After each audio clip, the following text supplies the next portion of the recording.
na ibada yenyewe vile ilivyo. Ibada yenyewe ni kuhusu agano lako na Mungu, maagano yako na Mungu. Agano ni nini? Ama maagano ni nini? Maagano ni makubaliano ya pande mbili. Watu wawili wamekuja pamoja, wakazungumziana, wakaweka mikakati, na kila walichokubaliana hicho ndicho kinachoitwa agano. Maana ni tilagane. Watu wameagana kufanya jambo fulani, na unapoagana na mtu kufanya jambo fulani, wastahili kuwa mwaminifu katika lile patano, katika lile patano ambalo mmepatana, katika lile agano ambalo mmeagana. Wastahili kuwa mwaminifu, wastahili kutii lile agano ama lile patano ambalo mmepatana. Hayo ndio maagano matimilifu mbele zake Mwenyezi Mungu. Na agano linapowekwa, si vyema mtu yeyote kulivunja. Mtu yeyote anapovunja lile agano, ameharibu taasisi mzima, ameharibu mipango yote. Maana kile tulichokubaliana kufanya, ikiwa haukufanya, hakitafanikiwa. Bwana Yesu asifiwe. Hivyo basi, kuna aina nyingi tu za maagano, aina nyingi tu za maagano. Maagano ni mapatano ya watu wawili ama zaidi. Uwezi ukaweka agano wewe peke yako, ni mpaka kuwe na mtu. Agano la kwanza ambalo sitaliongelea sana ni agano baina ya mtu na mtu.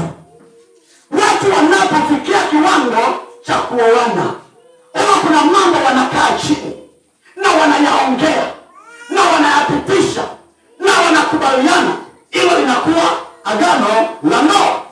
Maana yake agano la ndoa ni kwamba wewe utakuwa wangu na mimi nitakuwa wako. Sitakuacha na wewe hautaniacha. Kama vile mimi niliweka agano na mke wangu, na kidhibitisho cha agano na mke wangu ni pete. Nilikula kiapo mbele ya Mungu na mbele ya kanisa, na nikaahidi ya kwamba sitamwacha. Nikaahidi nitampenda wakati wa raha na wakati wa shida, nitamtunza wakati wote. Naye hivyo hivyo akatamka maneno hayo, na tukaweka agano. Hivyo endapo sitamtunza, nitakuwa nimevunja lile agano. Endapo yeye atanipenda, atakuwa amevunja lile agano. Bwana Yesu asifiwe. Kwa hiyo agano yakiwa ni mapatano, yanahitaji kutunzwa baina ya watu wawili. Agano linastahili kuwa dhabiti, linastahili kuheshimiwa na pande zote mbili. Agano la pili ni agano baina ya mtu na shetani. Wewe kwanza ukashangaa na wenzake kuweka agano na shetani. Wakati mtu anapoenda kwa mganga, wote wanaolifanya pale kwa mganga, jambo la kwanza, mganga ni agent wa nani? Mganga ni kibaraka cha shetani, ni agent wa shetani. Chochote mganga anachokifanya, anakifanya kwa ajili ya bosi wake, anakifanya kwa ajili ya yule mtu ambaye amemsimamisha. Mganga amesimamishwa na shetani afanye mambo ya kiushetani. Haleluya. Mtu yeyote aliyewahi kwenda kwa mganga kwa ajili ya maisha yake, kwa ajili ya biashara yake, kwa ajili ya mambo yake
kulizungumzia kwa mapana na marefu.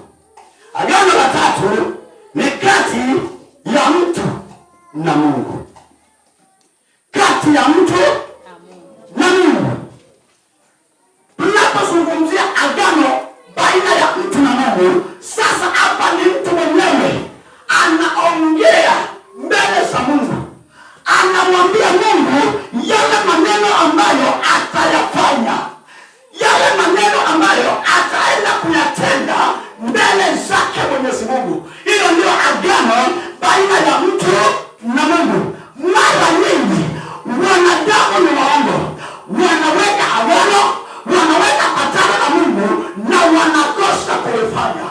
Angalia katika Biblia inasema ya kwamba kila ambacho mmekubaliana hapa duniani na mbinguni, kila mlichokubaliana hapa mbinguni, hapa duniani na mbinguni, kimekubalika tayari. Yale makubaliano yangu na Mungu, yale makubaliano hapa, sisi kama wanadamu tumekubaliana na Mungu. Tazama sasa, wale vile watu wanaovunja agano lao na Mwenyezi Mungu katika mipango ya kanisa hili. Ibada huanza saa ngapi? Ibada huanza saa 4. Ibada huanza saa 4. Unapomwambia Mungu tutakuwa tunaanza ibada saa 4.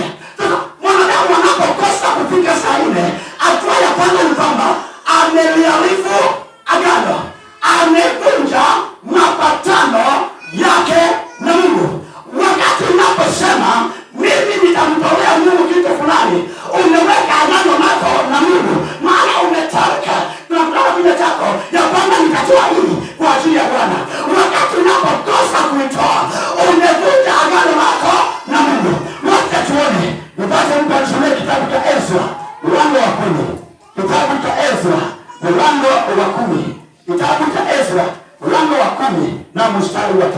Tuone vile mwanadamu anapoweka agano lake mbele za Mungu. Ezra mlango wa 10 na mstari wa 3.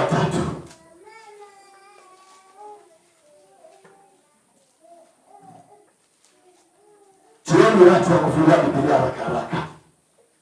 Ndio. Ezra mlango wa 10. Mtu anayependa anafanya kazi. Mstari wa 3. Haya basi. Na tufanye agano na Mungu wetu. Hebu simama. Aliyeongea maneno haya ni nani? Ni Abraham. Ni Ezra. Ezra ni mwanadamu, si Mungu. Anasema haya basi. Anaambia watu na tufanye agano na Mungu, na tufanye patano na Mungu. Kuna patano Ezra na watu na Waisraeli wanalifanya mbele za Mungu, nao lile wanasemaje? Mlango wa 10 mstari wa 3. Haya basi, na tufanye agano na Mungu wetu, kuachana na wake zetu na wale waliozaliwa nao, tukilifuata shauri la Bwana wangu na shauri la hao wanaoitetemekea amri ya Mungu wetu.